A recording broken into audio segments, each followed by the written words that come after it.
नगर जिल्ह्याच्या शेवगाव तालुक्यामध्ये share market trending करण्याने लोकांना डबल पैशाचे आमिष दाखवून कोट्यवधी रुपयाला फसवलंय.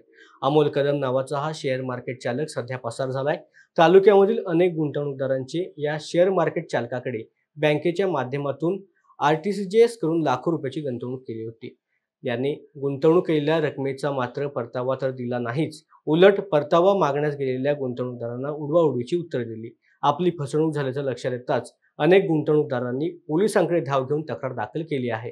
नमस्कार, मी नवनाथ तिसरवाडे, गदेवाडी. गदेवाडी येथील ए नावाचं शेअर मार्केटचं ऑफिस चालू केलं होतं.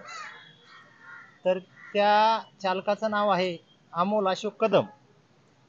त्यांनी अशा गदेवाडीतील पंचकृषीमधले काही लोक व शेवगाव तालुक्यातील बरेच काही लोक त्यांना डबल परतावा देण्याचे आमिष दाखवले. आमिष दाखवल्याच्या नंतर त्यांनी बऱ्याच लोकांकडून पैसा गोळा केला. माझ्याकडून स्वतः 4 लाख रुपये त्यांनी घेतले. मी त्याला चेक दिला, आरटीजीएस झाले 4 लाख रुपयाचे. मला म्हणाला का मी तुम्हाला डबल परतावा देतो.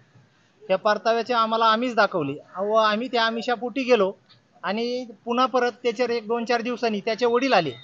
MG हेक्टर गाडी घेऊन आले. MG हेक्टर क्रमांक MH16 DG 4080 नंबरची गाडी माझ्या घरी गदेवाडीला आली.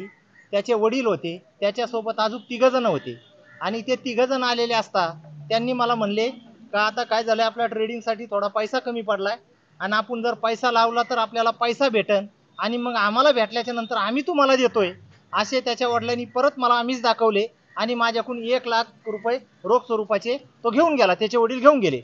तर ते त्याच्याबरोबर 3 जण होते, अनोळखी व्यक्ती होते. ती अशी त्यांची एक टोळी आहे आणि ती टोळी लोकांना आमिष दाखवती.